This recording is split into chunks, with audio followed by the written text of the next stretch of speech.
तो hello guys, मेरा नाम है सागर। तो मरमेड की इस एपिसोड की स्टार्टिंग में हमें दिखाया जाता है।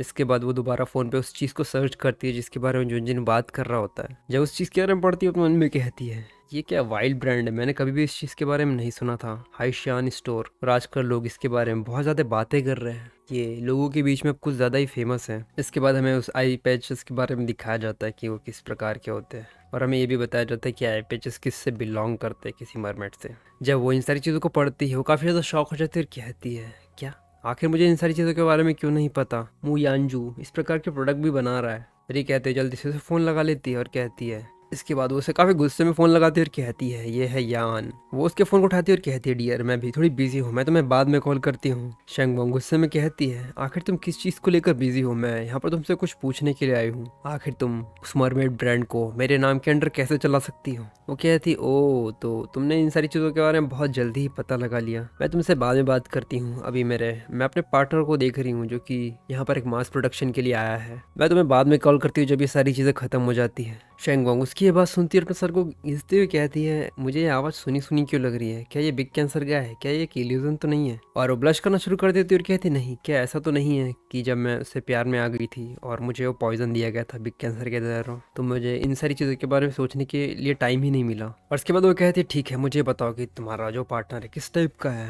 तुम इस प्रकार की चीज़ों में इतना ज़्यादा केयरलेस नहीं हो सकती, मैं तुम्हारी हेल्प कर दूंगी चेक करने में। वो सामने की तरफ देखती है और कहती है, हाँ वो एक हैंडसम गाय है, और सच कहूँ तो वो उतना ज़्यादा हैंडसम भी नहीं है, मतलब मेरे बंदे से तो कम ही है। शेंगोंग कहती, ठीक है मैं समझ गई, लेकिन मुझे ही पता है कि वो मेरे बंदे से बहुत ज़्यादा ख़राब होगा।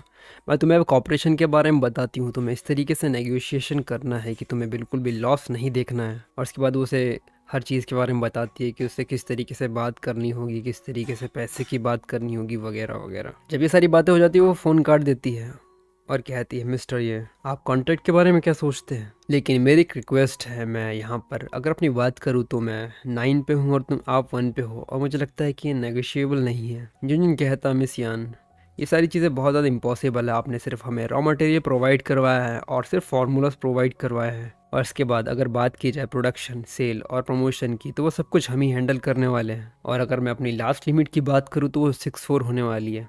यहाँ पर वो परसेंट के बारे में बात कर रहे हैं। यान कहती, ठीक है अगर ऐसी ही बात है तो मुझे नहीं लगता कि हमें किसी चीज़ के बारे में बात करने की ज़रूरत है।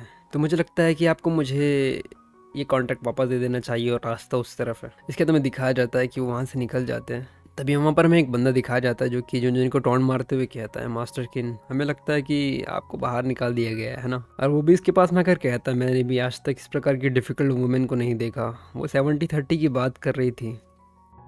तो ये एपिसोड यहीं तक। अगर आपको ये एपिसोड पसंद आया हो तो प्लीज़ लाइक और कमेंट करके ज़रूर बताना कि आपको ये एपिसोड कैसा लगा। और अगर आप चाहते हो कि मैं इसी प्रकार की और भी बढ़िया बढ़िया एक्सप्लेनेशन लाऊं तो चैनल को सब्सक्राइब करना मत भूलना।